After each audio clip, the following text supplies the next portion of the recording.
must be the greatest. I told the world, I thought the God ever gave. The best ever. Welcome to the DL Boxing Podcast.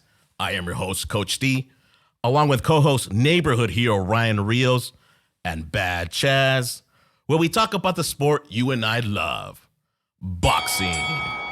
All right, guys, well, welcome to episode 26. How are we doing today? Excellent, man. Excited for this one. Oh, I'm excited, too. How you doing, Bad Chaz? Great, man. How are you guys? Yeah, did you guys enjoy the weekend, man? We actually had some sun. We can go out and, play a little basketball out there. Yeah. It was a fun weekend, man. Did you guys have a good weekend? Oh, I did, man.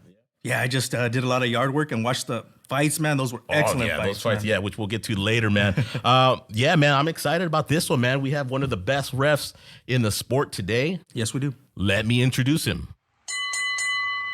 Working out of the Zoom corner.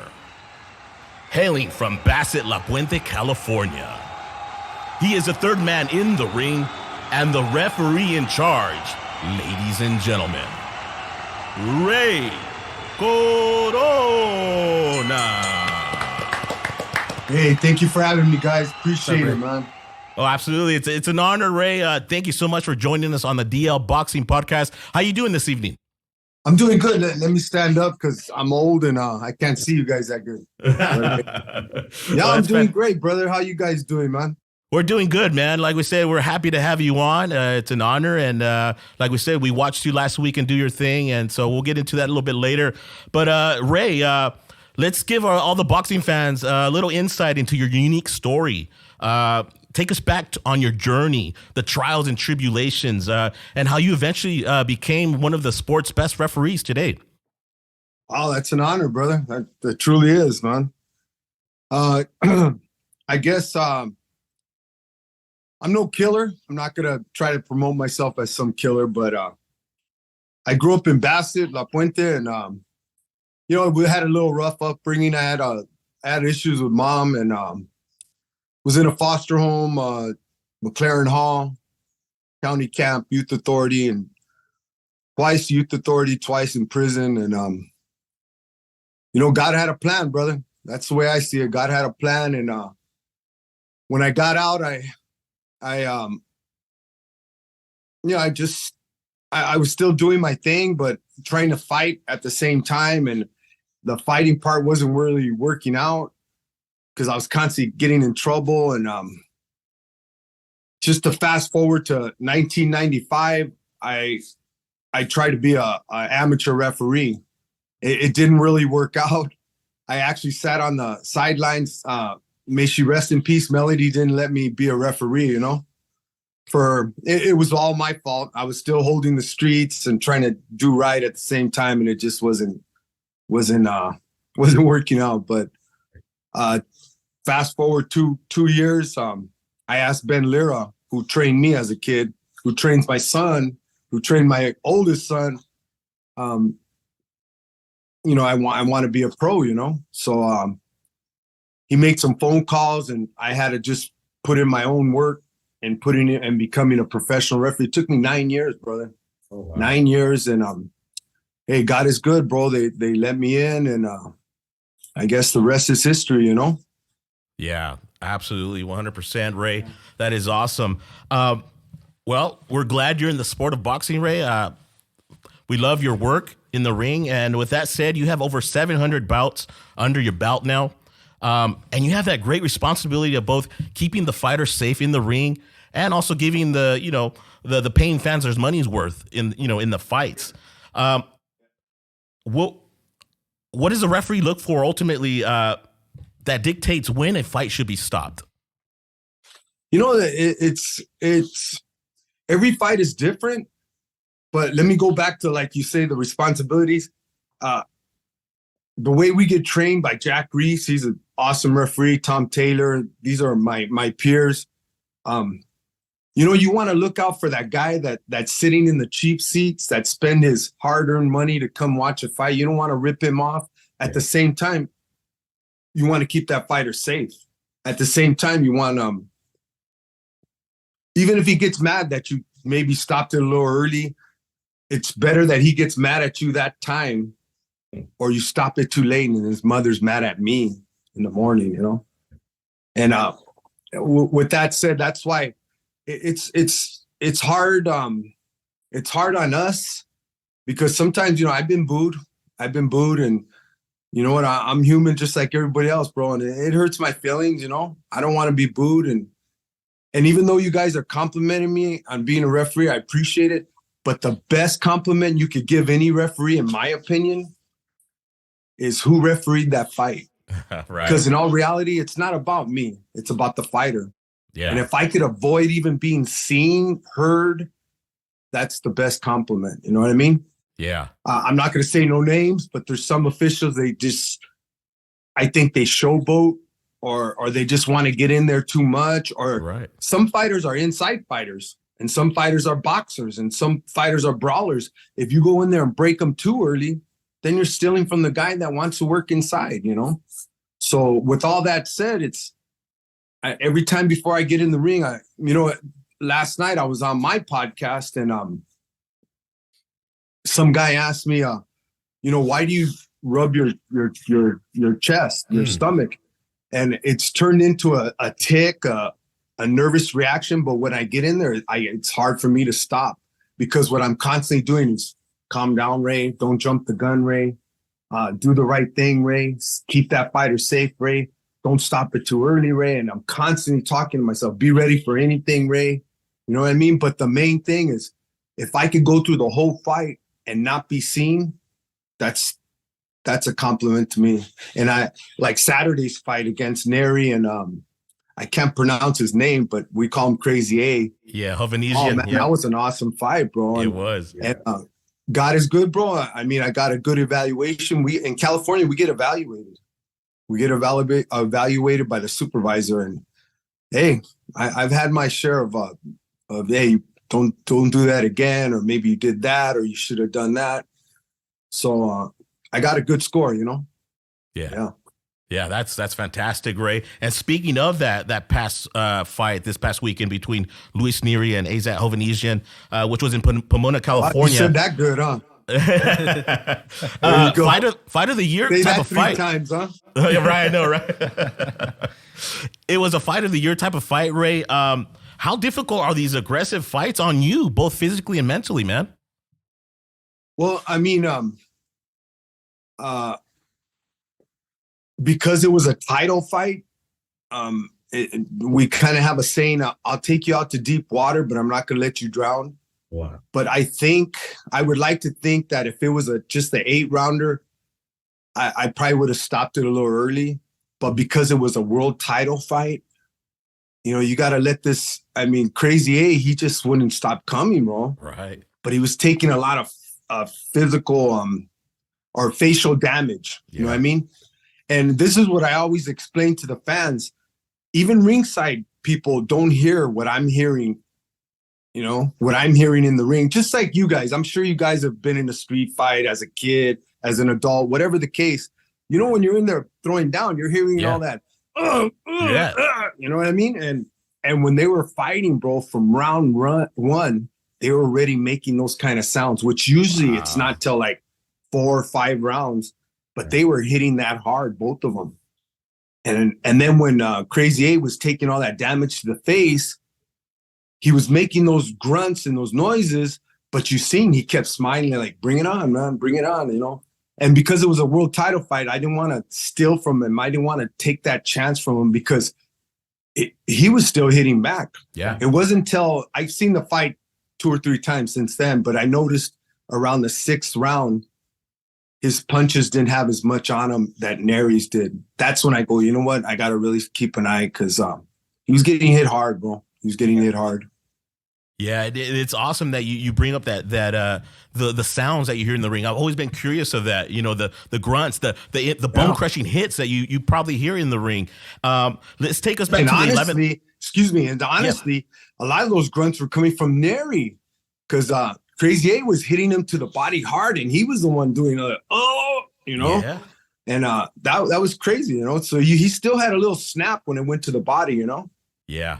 Yeah. And I was going to say the 11th round where you stopped the bout, Ray, for a split second when Hovhannisyan got hit, his body went limp. Is that what you saw and say, you know what, I gotta stop it? Yeah, that split second I saw that.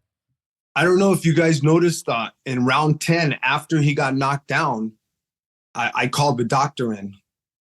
And you know what? I'm the sole arbiter to stop the fight, but I will never go against the doctor. And the doctor came in, he goes, what do you think, Ray? And I turned around and told him, what do you think? You know, I go, it's a world title fight. He's still throwing punches, but I know he's taking a lot of damage. And he looked at him, and I straight out told the doctor, if he takes a hard punch, I'll stop it, you know, but I'm going to give him a chance. And he came out hard. But when he got hit in the 11th round, he kind of like went back. And like you said, his body went limp. And, you know, I don't want to, I pray to God he doesn't become a Jermaine Taylor. Remember? And was it Taylor? It was Meldrick Taylor. Meldrick Taylor. Yep. I met Meldrick Taylor when I was back in the day after that fight, bro. And I met him after, but officials were saying prior to that, he was never the same after that fight because he took a beating, bro. He did. He took a beating. And this is where I defend Richard Steele. We're not there to look at the time, but I think, in my opinion, if Chavez would have hit Taylor one more time, he might have killed him, bro. Yeah, could have been because disastrous. remember in the Chavez-Taylor fight, every time Taylor was totally winning by points. He was hitting Julio Cesar Chavez Sr. with everything, but yet when Chavez would hit Taylor, they were just vicious hard. For every 5 that Taylor hit Chavez would hit him twice, and it was just harder punches, you know? Oh, yeah. Yeah. Visible. You see the visible damage on Meldrick Taylor's face. Yes. Yeah, absolutely. All right, Ray. Well, I'm going to pass it over to my co-host, Bad Chaz, for some questions. Hey, Ray. Hey, thanks for coming on the show, man. I watched your podcast and some of your other interviews, man, and I'm a big fan of yours, and I commend you for your humble experiences in life, and not a lot of people have that to offer, man, and it's a great pleasure to have you on the show. I'm going to ask you a question. I was just kind of curious, you know, with the California State Athletic Commission, what are some of the requirements for you to kind of keep your license valid throughout the year? Do they require, a certain amount of fights for you to referee, or walk me through that? What's the requirements, man? To keep your license, because obviously I can't get in no fights because I got in a fight in 2016, got suspended for a whole year, you know? Oh, snap. But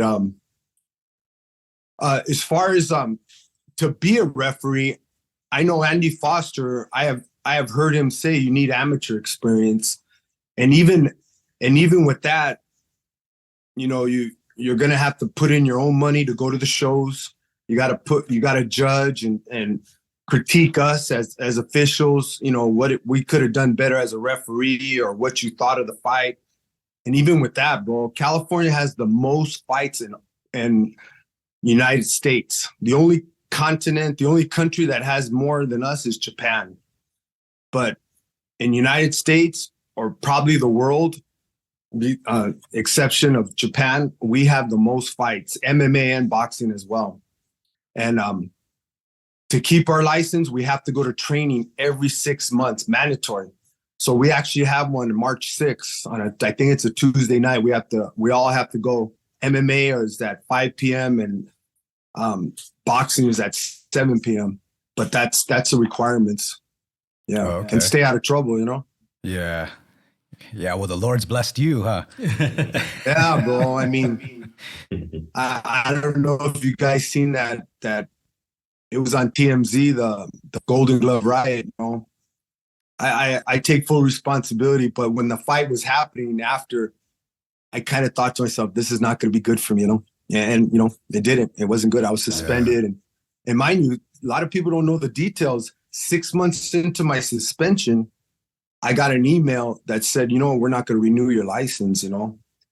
And let me tell you, bro, I was already a Christian, but that day, man, I cried, bro. I really cried because I really thought to myself, without boxing, without my outlet, as much as I love my wife and my children, my grandkids, I just felt, you know what, I'm going to turn into getting into the street life, because I just love being an official, you know. But I prayed and just gave it to God and kept praying and praying and praying. And God is good, bro. I went to the commission meeting, and Andy Foster vouched for me, and the commission voted me back in, you know. So now I just, You know what I mean? I try to watch my P's and Q's as much as possible. I'm almost 60 years old, bro. So I'm an old guy. I can't be out there, you know. Well, you look good for your age, man. You're doing something right. Yeah. The wife makes me shower and put lotion on. That's why I mean, that goes. Yeah. Right on, man. My next question I had was, what are some of the things that maybe you do with your job with the athletic commission that might be, outside of the ring, maybe before the fight or after the fight? Is there anything that you guys are required to do? Do you guys do any kind of inspections, maybe on the gloves or the hand wraps, or maybe something the fans don't see? Go ahead, brother. Just maybe something that the fans don't see. The fans, they only get to see you, in the ring, but is there anything that you do, before the fight or after the fight that is part of your job? Well, before the fight, we just give our instructions. But mind you, as much as Andy Foster and the state holds us accountable and keeps us in training, and I am bragging on California right now. I've been all over the world doing fights, and respect to the other states, none of them are as firm, as strict as California. And we have inspectors that are constantly next to the fighter, literally next to the fighter. He can't even go to the restroom without an inspector. And they're on top of all that. Mind you, it was years back that it was California that caught the hard hand wraps on Margarito, And I'm not saying no other state could do what we do, but I just know it's just all the rules and everything it's to the book here, bro. It's to the book, But as far as a referee, we just go back there and we give our instructions before the fights. After the fight, we always have a debrief. Everybody, all the officials, all the judges, all the inspectors, and that's where we get chin checked if there's any chin checking to do, Yeah. What are those instructions consist of when you go talk to the fighters in the locker room? Mine personally, well, I'll tell you straight out. This is the way I do it. I'll walk in and say, "Hey, how's it going? My name's Ray Corona. I'm gonna be a referee." Yeah. If they're pro debut, I'll tell them there's no standing 8 count in California. But if they're a seasoned veteran already, I'll say, "All right, I expect you to act like a professional. With that said, listen to my commands at all times. I don't say break. I say stop." Some officials will say break. I personally think, you're going to get a hitting on the break. So when you say stop, it's clear. Stop. Now, mind you, I always tell them, when I say stop, take a step back. But if you don't want to take a step back, then you leave yourself open to getting hit. So that's your choice.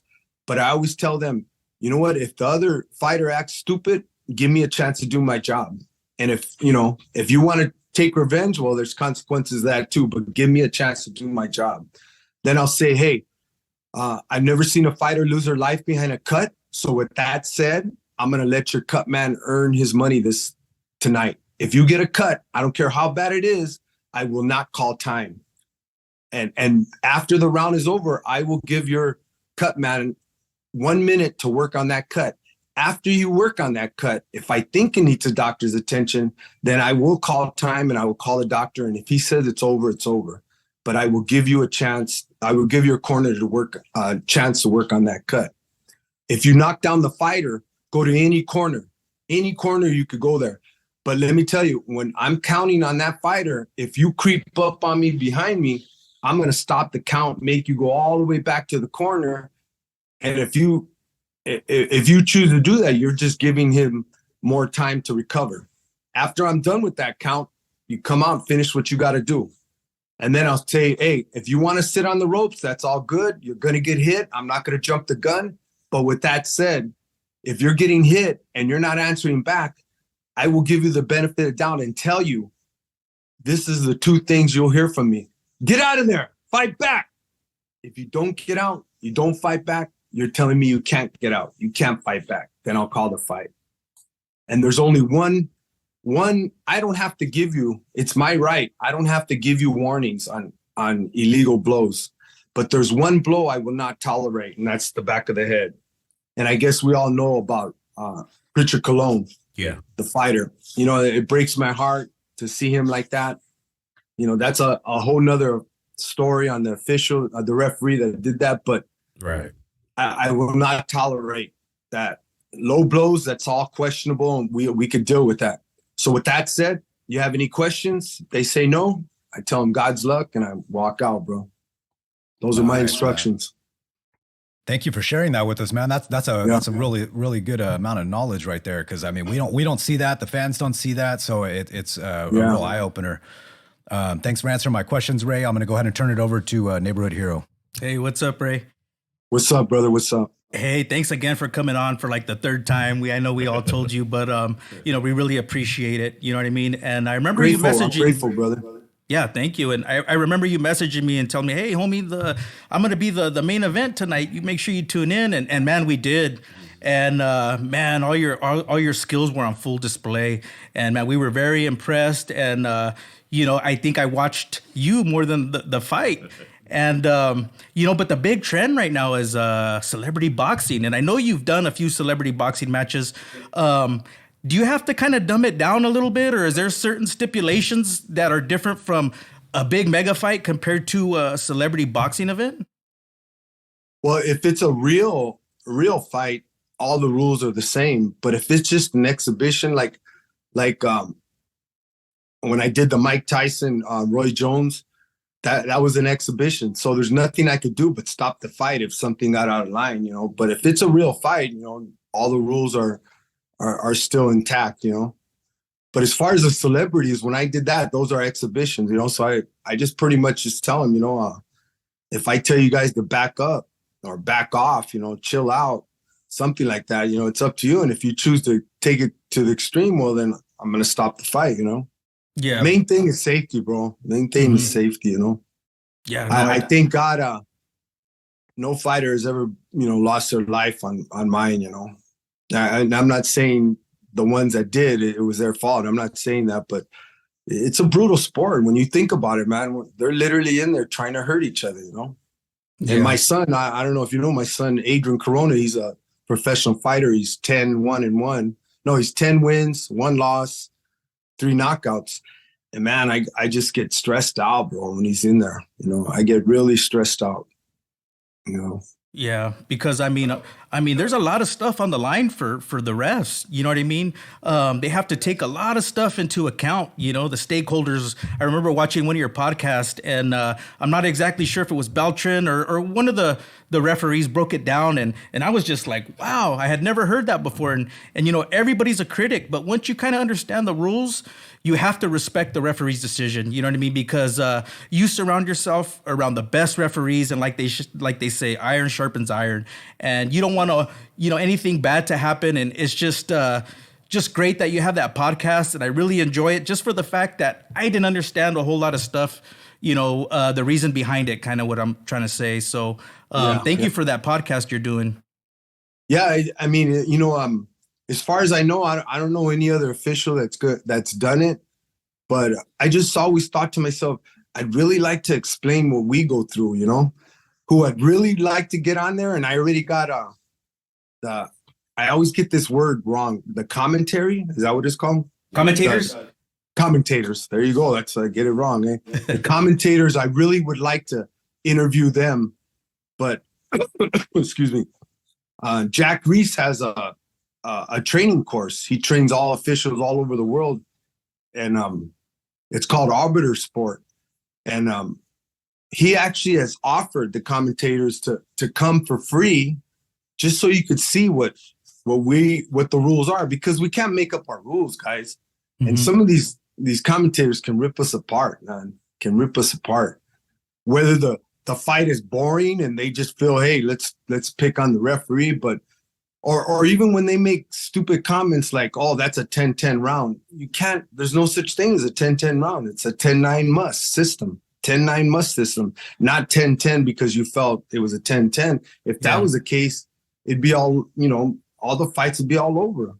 And with the human element of not being perfect, I personally think it's a good thing. They are coming out with in title fights only in California. In California, with title fights, they're having instant replay.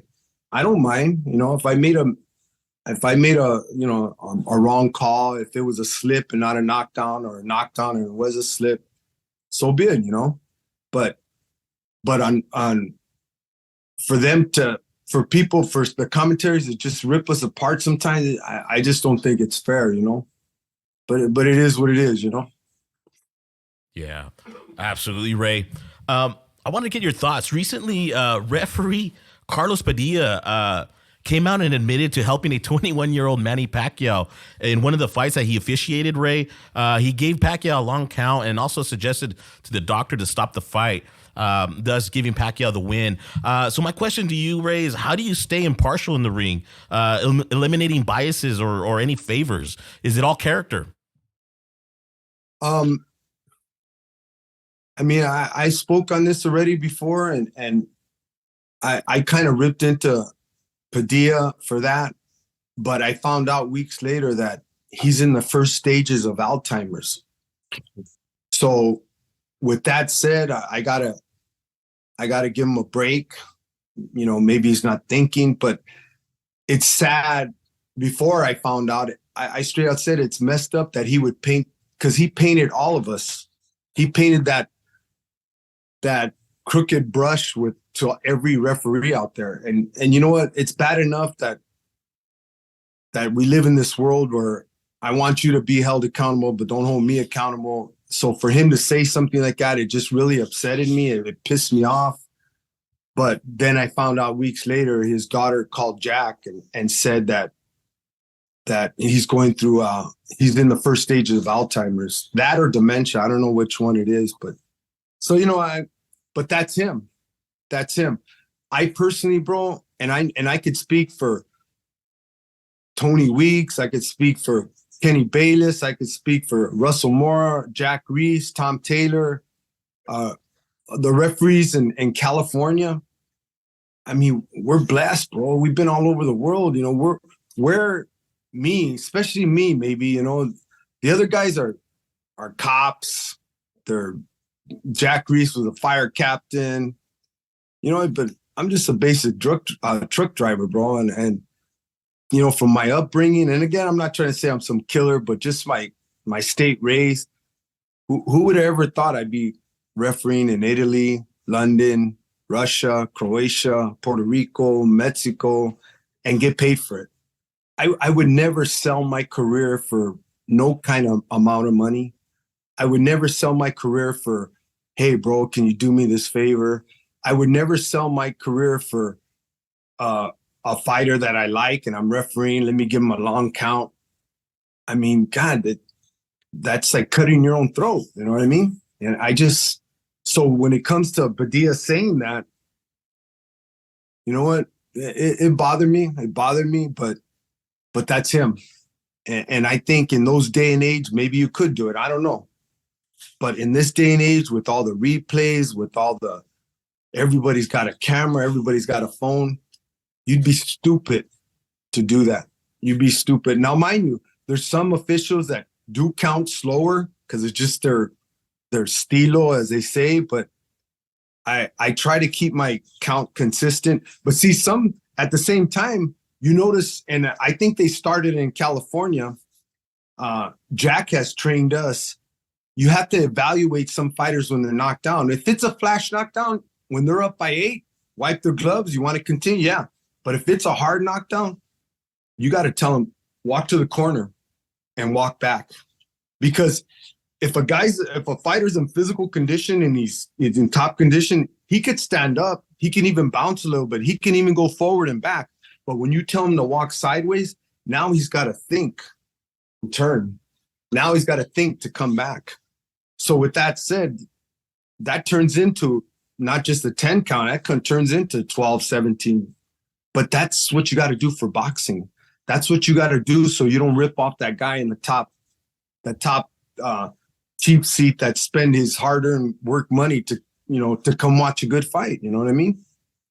So, you know, that's not in the rules so much, but it does say after you do a count and they reach the 10 count, you can give an evaluation. And that's what we do, you know? And I know a lot of officials all over the world have picked up the same thing.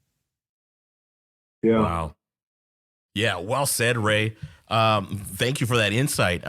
And also, our prayers go out to referee Carlos Padilla as well. Yes, yes. Yeah. Well, many may not know, Ray, but you're also a boxing judge. Is that correct? Yes. Well, so how has your referee experience helped you become an outstanding judge in making, giving a fair scorecard? Well, I mean, again, in our training, who's in control of the fight, who's pushing the issue. Sometimes just because you're getting chased down doesn't mean you're winning. Some guys can really fight good on their heels. Sugar Ray Leonard was a perfect example. You could back him up, but he'd still be touching you up. So it's who's control of the ring generalship. Is one guy head hunting and the other guy's working the body, the head. So but I really don't judge that much. I've judged a few times, but I haven't judged it over a year. Yeah. Right on, Ray. That's awesome. Well, Ray, we've made it to the fun question segment. I'm going to go and start this off. And I know you talked about this earlier, but I'm going to call this, what would Ray Corona have done in these classic fights? Okay. And this first fight, I know you touched on it earlier. The year was 1990, March 17th at the Las Vegas Hilton. Meldrick Taylor was putting on the performance of his life, ahead on the scorecards against the great Julio Cesar Chavez. Chavez nails him, drops him in the last round. Taylor looks like he's kind of, obviously hurt, but a little distracted by his corner and doesn't answer referee Richard Steele's question, are you okay? Are you okay? What would Ray Corona have done in this classic fight? I would have done the same thing, bro. I would have done the same thing. It's not my job for him to tell him to listen to me. In all reality, I could easily say, why would you be looking at the corner if I'm giving you a count? You know what I mean? So, it is what it is, but I really think Richard Steele saved his life that night. I really do. We're not there, even though in those days they used to have the red light. Remember, 10 seconds to the red light would go on. One more punch could have killed him, because again, we could always be that Monday morning quarterback. Oh, you should have did this. You should have did that. But in all reality, we see their faces, we see their eyes. And he had that, even when he was looking at his corner, I remember that. Even when he's looking at his corner, he was looking like, what the hell? What happened? What happened? I don't think he was looking for instruction. I'm guessing he was looking like, what the heck just happened? Did I just get dropped? Right. And he stopped it, but the fight made history, Yeah, I wouldn't have done nothing different. Awesome. All right, classic fight number 2, Ray. The year is 2005, May 7th at the Mandalay Bay, labeled as one of the sport's greatest fights. In the 10th round, Diego Corrales hits the deck twice. Wow. He gets up, but he spits his mouthpiece on both occasions. I believe Tony Weeks does deduct a point. Yes. He rises from the second knockdown to come back, hurt Castillo, put him against the ropes, hits him with a powerful punch that leaves him limp, and Tony Weeks goes in there and stops the fight. What would Ray Corona have done? I hope I would have done the same thing. Tony Weeks is one of my best friends. He helped me in my suspension, and you know what, man? To me, that made Tony Weeks the best referee in history. I personally think when Diego Corrales got dropped the second time, the way he fell, I might have called the fight. But Tony Weeks obviously seen something, and when he let him up, that action after he let him up, that action was just awesome. And by him dropping the mouthpiece purposely, he spit it out. Tony Weeks did the right thing and took a point. He could have did it another way too, and just put it right back in his mouth and not take a point. But either way, the fight it unfolded. Just, man, that's one of my best fight. I can watch that fight every day, bro. Yeah. It's like my best fighter that I always loved as a kid or growing up was Alexis Arguello. I know you guys are kind of young, but the 2 fights with him and Aaron Pryor. Yeah. Oh my God, that was an awesome fight as well. Both of them. Yeah. Well said, Ray. And one last classic fight, or arguably a classic modern fight, and that was the year 2018, December 1st at the Staples Center. Deontay Wilder in the 12th round connects a powerful right-left combination on Tyson Fury, sending him crashing on his back, Ray. I'm thinking a lot of referees would have just called it there, but referee Jack Reese starts a count, in which Fury miraculously rises and finishes the round even stronger. What would Ray Corona have done in this, man? Wow. The way he fell, I might have called the fight, bro.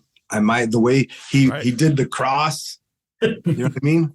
And I might have, when Jack got out of the ring that day, I was ringside and I said, hey, that was awesome, Jack. You did. But it's crazy that you bring that fight up. But to answer that question, I probably would have called the fight, but it's, like I said, it's funny you bring that up because he is most criticized for that particular count. And you know what? That fight made history, bro. It was an exciting fight because of Jack. Yeah. Because Jack gave him that count. Because Jack gave him that evaluation. And this is what goes back to what's the right thing to do for boxing. There's rules, and then what's the right thing to do in boxing? If he would have just counted to 10 and he made the count and then just called the fight, but he told him walk. Yeah.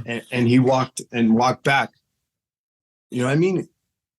I bet you would have been just as criticized for if he would have stopped it, But no, I'm hoping I would have done the same thing as Jack, but I don't know, the way he fell, Right.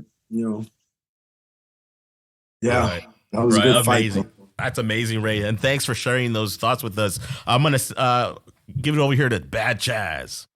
Hey Ray, I had there was a recent fight that with Terrence Bud Crawford. It was like under Black Prime in Omaha under their commission. Did you happen to watch that fight?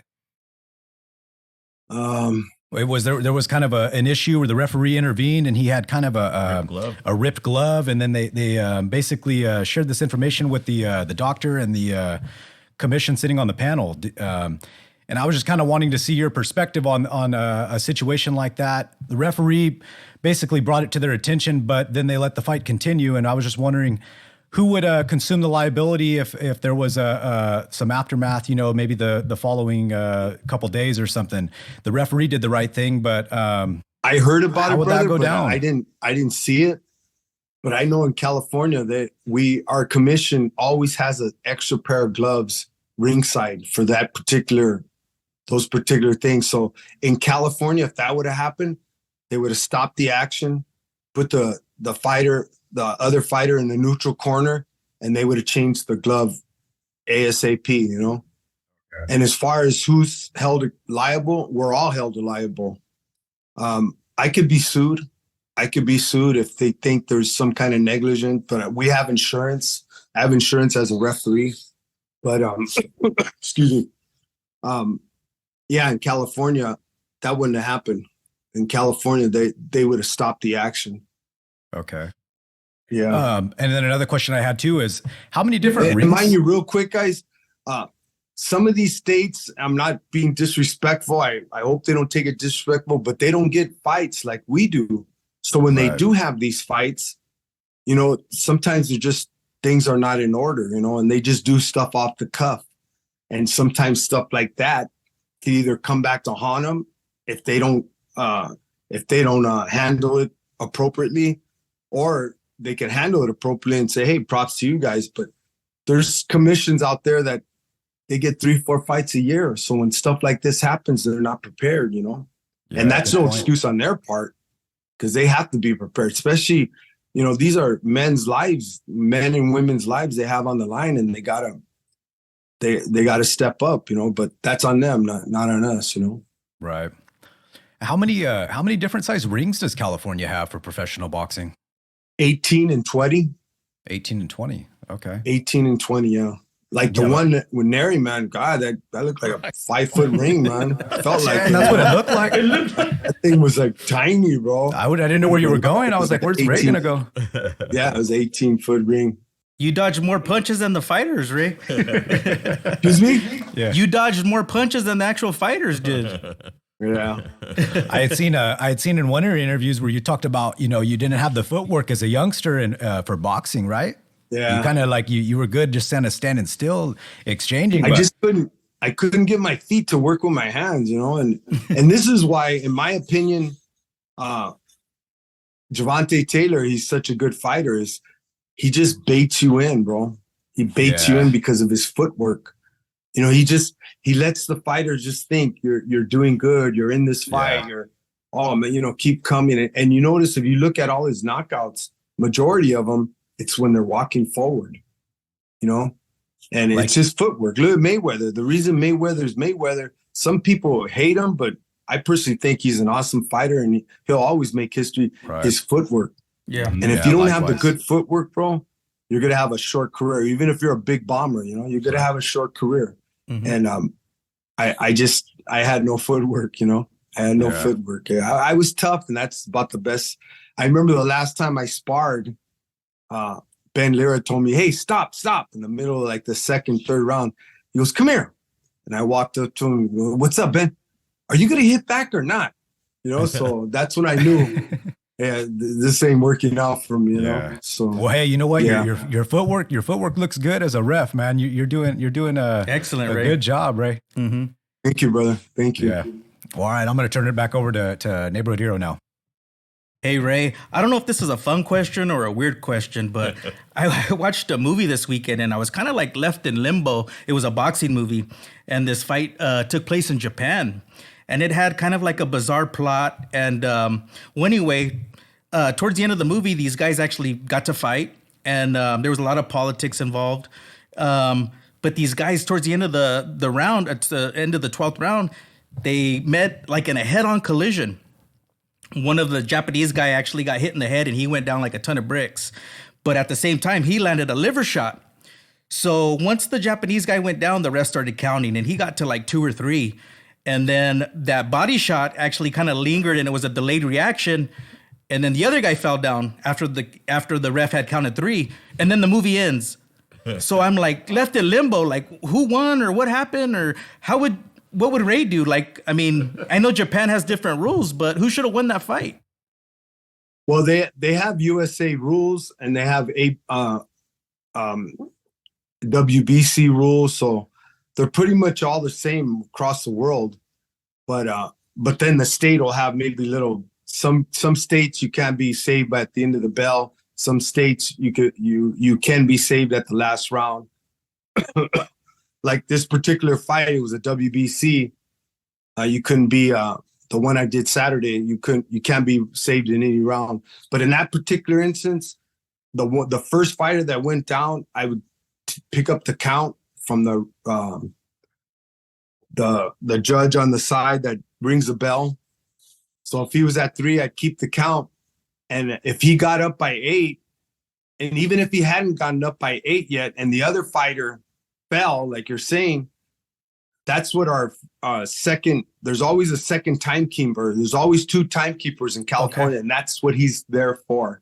If the other fighter falls down after or between the count, he picks up the count to that. So I would have counted to 7, 8. If he got up, I would have turned around and picked up the count for the one that just fell. 5, 6, 7. That's how it would have been done in California. I personally has never had a double knockdown, but I'm going to be interviewing Ivan. He's a new referee in California. And man, this poor guy, he's only been a referee, I don't even think a year. He's had more stuff to him happen in a year than I've had since 1998. Double knockdowns, he's a fighter falls out of the ring.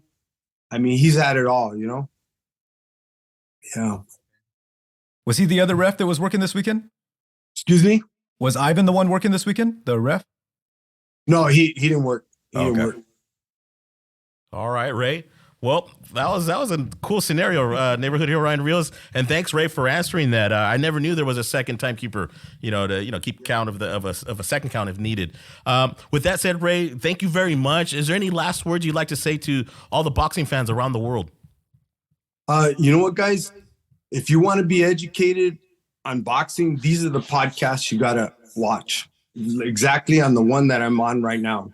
because you're going to get educated. These guys right here, by interviewing me, by interviewing fighters, you're going to hear the insight. Because again, there's some people, they want to sit and just criticize, and they don't know the rules, or they don't know what's happening in there. Yeah. But if you want to know about boxing, you want to know about MMA, listen to these podcasts. With that said, though, I hope you guys subscribe to my podcast. It's Third Man in the Ring or Ref Popeye Ray, and just push subscribe. This Friday, I'm going to have the executive officer, Andy Foster. Okay. He's going to be on, and I'm interviewing him. So check it out. And hey, guys, thank you for having me. I appreciate it. God bless. And hey, we'll see you next time. Yeah. Heck yeah, man. Thank you, Ray. Thank you so much. And with that, we'll sign off, Ray. You have a wonderful night. All right, brother. God bless. God bless. Bye-bye. All right, guys. Well, it's time to recap the fights that happened last weekend, guys. And let's recap the main event that happened on DAZN. And boy, what a barn burner that was. And that was Mauricio Lara scoring an exciting technical knockout in the 7th round over Leigh Wood. Oh my God, guys. This was had fight of the year candidate type of action in it, right? And we told you guys about this fight, right? We said don't miss it, and boy did it deliver. Neighborhood hero Ryan Rios, what'd you think of the fight, man? Yeah, knowing about this fight, I kind of figured like, man, this is going to be a treat. Yeah. And that's exactly what it was. And you know what? I just seen Lara going in there banging, but I know Wood was more of the boxer, more of the patient fighter in there. And but that wasn't the case. I felt like Lara was more patient, and Wood went after it. And I noticed some things Wood was doing wrong. And I just thought to myself, like, man, that's a great opportunity for Lara to counter. That's a great opportunity for Lara just to hit him with the shot. And he started going away from the body. And he was just concentrating upstairs. And finally he timed him, dude. And man, lights were out, dude. And I was just so impressed because I seen it coming before it happened, it felt like. And man, I was so excited. I was jumping up and down. I remember I even yelled. And my kid got scared and started crying. And I had to apologize. But excellent fight, man. Well, let me recap that what you were seeing in the ring. Yeah. Because, the first 2 rounds, they were going back and forth. They both hurt each other. More Lara hurting Wood in the 2nd round. Neighborhood hero Ryan Rios, and he texts us like in the 6th round, because I thought from 3rd round to 6th round, Leigh Wood had found the key, right? I thought he found the key to keep him at bay and hit him with that right hand, right? That was hitting Lara flush on the chin. He was bad Chaz, and then we get the text from neighborhood hero Ryan Rios. Oh, I think Lara's gonna catch him with something big soon. And I'm like, what is he seeing? Like, and lo and behold, in the 7th round, they exchange left hooks. Lara just lands much more heavier and on the button. Down goes Wood. What were your thoughts, Bad Chaz? Oh, you know what? Both you guys made a great explanation of that fight. I think, watching that fight, the 2nd round had it questionable for Wood. He got that laceration over the eye, and Lara seemed like he was just kind of like putting a beating on him, from downstairs to upstairs. But then, it seemed like Wood had kind of made some adjustments, in the middle rounds, and then you thought, all right, this is Wood's fight again. But then I was never counting out Lara. Yeah. He was just like this. He was poised. He was tight. He was kind of throwing some shots that were swinging and missing, and you were kind of concerned with what he was going to do with that fight. But man, did he land the beautiful left hook on the button of Wood. Right. And I mean, that just sent him down, and it was just like, wow, you called it. And, way to call it, Neighborhood Hero, because I was shocked. I'm like, what is Neighborhood Hero seeing? Because like I said, rounds 3 and 6, Wood was extinguishing Lara's fire, in my opinion, man. I was about to call him, Leigh the Extinguisher Wood, man, because he was, I thought he had figured Lara out, but to Lara's credit, man, he was dangerous in every round and landed that left hook like you saw coming. I was like, wow. Wow. And I had to give it up to you, bro. Man, that was awesome, man. But congratulations to the new WBA featherweight champion, Mauricio Lara. Congrats. All right, guys, moving on to the main event that was later on in the evening, which was on DAZN. We had Luis Nery earn a TKO in the 11th round over Azat Hovhannisyan. Oh my goodness, Bad Chaz, sticking to the fight of the year theme. Another one, right? Oh man, it was tick for tack, man. Right? One would throw these combination of punches and just putting this power on him, and just putting a defeat, and then then the other guy would come back, and just start exchanging with him, and you're just like, man, this is just somebody's gonna just catch it in the right spot and just hit the canvas. But I don't know, man. Just watching that fight, it seemed like Nery, he kind of didn't take as much as a physical beating, you know what I mean? Right. But I mean, he still was taking some punches as well, but he just didn't show it as much. Yeah. How do you pronounce his name? Hovhannisyan. Hovhannisyan. Crazy A. Yeah, I mean, man, he was doing great though. You know what I mean? Yeah, Like other than his facial injuries, he was turning them and throwing just some beautiful hands, man, landing hooks on the head, shots to the body, and just doing a great job. He tested Nery, right? It almost looked like he was going to get Nery to, the body language that Nery at a certain point was like, I'm about to crumble. But to Nery's credit, he comes back strong. Right. Neighborhood hero Ramirez in the 11th round, or actually in the 10th round, he knocks down Crazy A. Ref Ray Corona gives him the count. The round ends, and in the 11th round, Nery picks up the pace. Yeah. Hurts Crazy A. Makes him kind of go limp for a second, prompting referee Ray Corona to stop the fight. What'd you think of that ending, man? You know what? Again, I was watching more Ray than I was actually watching the fight, and I was really rewatch the fight. Yeah, I had exactly. I was watching Ray, and I'm just like, man, impressed with Ray. Like, dude, guy's a badass. So I rewatched it, right, and I just thought like the rounds went back and forth. Yeah, they did. And this is a fight I couldn't call because actually, if anything, I thought Crazy A had the advantage because I felt like Nery was slowing down, but he came back strong. Right. And you know what? He landed some shots. And I remember Scrappy saying Crazy A is just a beast. And I just figured like, he's one of those fighters that just has that mental toughness, just that stamina. But man, Nery came through, dude, and he just wanted it more. And man, he put on a good show. But I don't take anything away from either fighter because they're both champions for that one, man. Yeah. Fans won. Yeah, the fans definitely won. They both put it on the line. But congratulations to Luis Nery on a hard-fought win over Crazy A. Yes. All right, guys. Well, it's fight week. All right, guys. Let's preview the fights that are coming up this week. And actually, on DAZN, February 23rd, which is Thursday, we will have the return of John Scrappy Ramirez versus Luis Padilla. Well, it's been a long time coming, right, guys? Yeah, right. Neighborhood hero Ramirez. We've been looking forward to watching Scrappy get it on again, right? Yeah, you know what? And big time looking forward to it, man. And actually, I wanted to go to this fight, and we drove to Arizona. And we were like halfway there, and we're like, man, we're still not where Scrappy's fight is. So I was like, man, I didn't see no airports around. So I was like, man, I'd have to fly to that one. Right. But I wanted to go to this one. And actually, I didn't know it was a Thursday till a few days ago. I didn't know either. Definitely looking forward to it, man. We love Scrappy, big Scrappy fans. And I remember him just training, and I hope he doesn't overtrain, and I hope he goes in there smart. But dude, Scrappy's just good, dude. He's a beast. He's hungry, dude, and he definitely wants to make a name for himself. I think he should do great. You know what? He stays in shape all year round. You see him in the gym, and I mean, I think he has all the skills and power, you know what I mean, to get back in there and put on a great show and walk out with the performance that he wanted for himself. Right, absolutely. So don't miss that on DAZN, February 23rd, Thursday.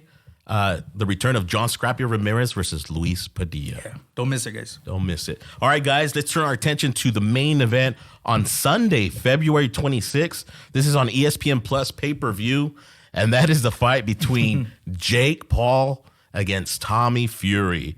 10 rounds of action in the cruiserweight division, guys. Jake Paul, 6-0, 4 KOs. Tommy Fury, 8-0, 4 KOs, guys. This is a fight that we've been wanting, I guess, Jake Paul to fight, right? Yeah. A real boxer, someone that started as a boxer, still young, undefeated. Bad Chaz, are you looking forward to this fight? Yeah, I'm looking forward to it, man. I like the little tension that they got going on between the two, and you know what I mean. I'm a big fan of the Furies, you know what I mean. So it's nice to see him kind of go in there and face Jake Paul. I'm excited to see, this is kind of like the first official boxer that he's facing. So it should be interesting. The matchup is pretty neck and neck. You know what I mean? I would say that the only difference is the reach distance. You got 4 inch reach. Fury has over Paul. But I don't know, 10 rounds. What do you guys think about these guys going 10 rounds? Right. They better be in shape, right? Yeah. With that said, neighborhood hero Ryan Rios, I think the pressure or most of the pressure is on Fury, right? The Fury name. Yeah. He has to beat Paul, right? What's your thoughts on that? You know what? Again, I'm excited too. But I mean, Fury only has 8 fights, man. Paul has 6, so they're like right there. Yeah, It's right, hard. yeah. And honestly, if anything, I think Jake Paul might have had the better competition. Right, that's what you would think, right? Yeah. So it's like, again, it's maybe a 50-50 fight. Like it's hard to tell once they're in there, you know what I mean? But I'd like to honestly see Jake Paul win.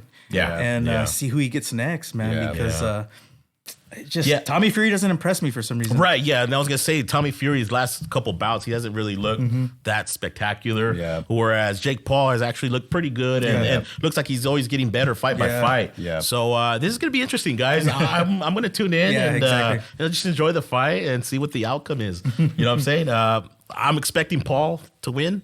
You guys picking Paul? What do you guys think? Yeah, I'm kind of leaning in that direction. Yeah, we're leaning yeah. All right, guys. Well, don't miss it.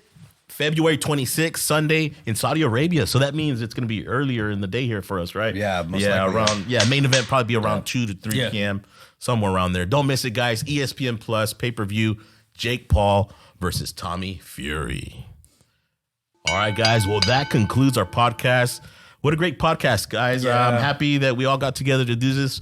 Shout out to referee Ray Corona. Thank you for giving us your time and spitting out some gems, man. Yeah. Just a lot of information, and we greatly appreciate that, guys. Anybody want to shout out today, man? Oh yeah, just reinforcing, having Ray on. That was just great, man. Yeah. I just want to say thank you as well. And he has such a great story, and look forward to watching his podcast. So any of our fans, you know what I mean, coming on board and watching ours, make sure to tune in on his as well. And Absolutely. Neighborhood hero Ryan Rios. Anybody you want to shout out? You know what? Again, just Ray, man. I wish him nothing but the best, dude. And he's opened up my eyes to so many different things, you know, and like we've talked about before, you know, we're always kind of critics, you know what I mean? But to get this insight from Ray and to come on and hold nothing back, that was just awesome, man. I really appreciate that. I So appreciate shout out it to too, you, Ray. man. Yeah. Absolutely. That Real was treat. Great stuff. Yeah.